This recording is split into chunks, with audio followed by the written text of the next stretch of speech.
Matter is made of atoms. This was a speculation, as we've heard, by Democritus 2,500 years ago. But he didn't have any data or observation or experiment to support the hypothesis. In the early 20th century, elegant experiments by Rutherford and others showed that there were tiny indivisible particles that we call atoms. The structure of atoms was only unveiled by high-energy physics experiments through the middle part of the 20th century.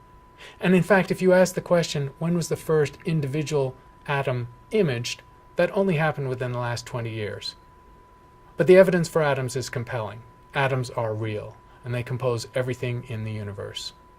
In this series of zoomed images, we go in orders of magnitude, starting with a familiar situation, grains of sand. An individual grain of sand may be a millimeter, down to a few tenths of a millimeter. At 10 times zoom, we can see the individual grains of sand.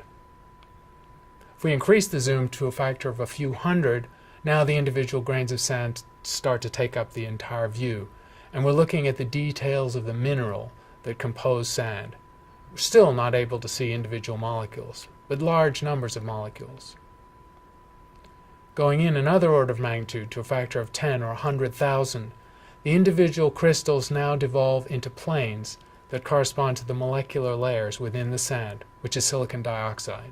Another order of magnitude or so, and those individual molecular layers are now visible.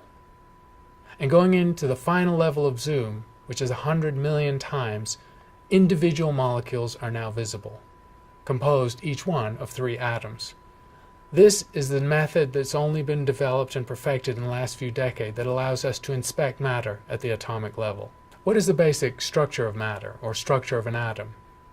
In the 19th century, it was thought that atoms might be billiard balls or BBs, tiny, indivisible particles, hard-edged. But experiments by Rutherford and others in the 20th century show that that is not the case. Rutherford's elegant experiment shows that atoms are mostly empty space. When he fired charged particles through a thin gold foil, much to his surprise, most of those charged particles passed straight through, as if the atoms weren't there. And we know from his experiments that atoms are 99.999999999% empty space. Occasionally, a charged particle would violently recoil from the nucleus of an atom.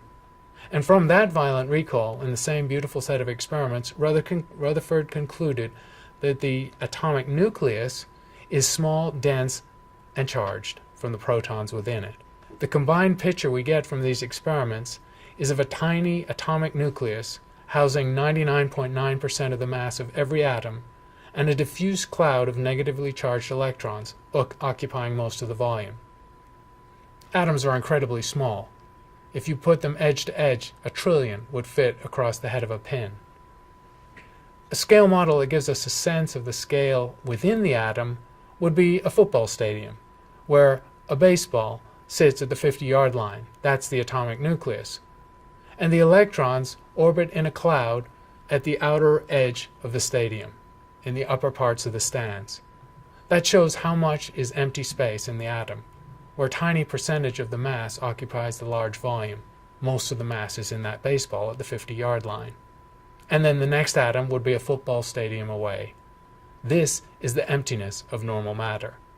The fact that matter feels solid when you run into a wall or step your foot on the ground is an illusion due to the electrical force that keeps atoms apart in normal matter.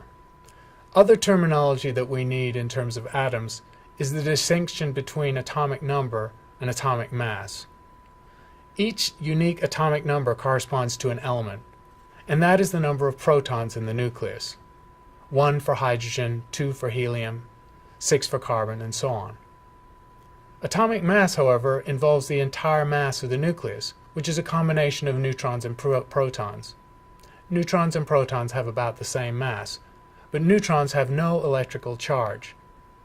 The uniqueness of an element comes from an equal number of protons in the nucleus and electrons surrounding it.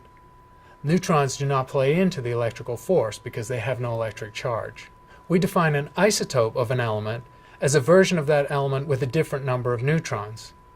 Remember, the varying number of neutrons does not affect the chemical behavior, and so it is the same element, but it's an isotope because it has a different mass. Some isotopes with large numbers of neutrons relative to protons can be radioactive and decay. Molecules are one or more atoms held together by the electrical force. There are many types of molecules. In the universe, over 120 different molecules have been detected, mostly in cool interstellar space. On Earth, because of our technology, tens of thousands, perhaps millions of different molecules have been created in the lab. A compound is a mixture of molecules not naturally forming, basically a mixture where they are not held together by their electrical forces. Organic compounds, or organic materials, are those that specifically involve the element carbon. We've seen that the solidity of matter is essentially an illusion of the electrical force. These experiments, of course, were done over 100 years ago. More recently, with high-energy physics experiments and accelerators, we can pick apart atoms and show in detail how they're made. The nucleus of an atom in particular is an impregnable fortress held together by the electrical force, one of the strongest forces of nature, far stronger than gravity.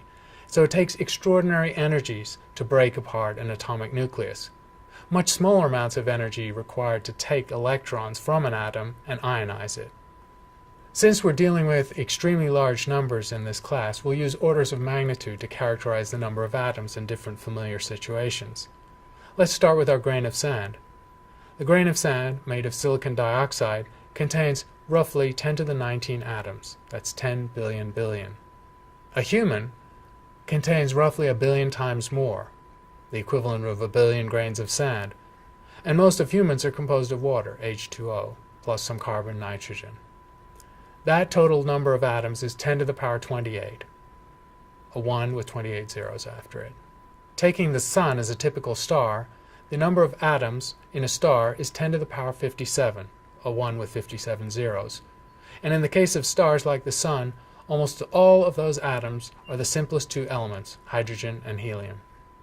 Going up to the next scale of structure in the universe, we have galaxies. A galaxy will typically contain about 100 billion stars, and that corresponds to about 10 to the 69 atoms, a phenomenal number, 1 with 69 zeros. And perhaps the largest pure number in science is the number of atoms in the universe, composed of about 100 billion galaxies in the observable universe. That number is 10 to the 80, a 1 with 80 zeros after it. Now obviously no one has ever counted that number of atoms, much less the number of stars in any one galaxy, nor the exact number of galaxies in the universe. This is how astronomers use estimation, or projection or extrapolation, to derive overall numbers about the universe we live in. To summarize atoms, the evidence for atoms has become extraordinary in the last few decades. We've been able to inspect within normal matter and see individual atoms and make images of them. There is no doubt that atoms exist. We can understand the universe in terms of the atoms it contains, many of which are single atoms and some of which are composed into molecules. Most of the universe is made of the simplest two possible atoms, hydrogen and helium. We can characterize the typical number of atoms in terrestrial everyday objects, like human beings, or in stars, galaxies, and the universe itself, leading to one of the largest numbers in science, 10 to the power 80, the number of atoms in the visible universe.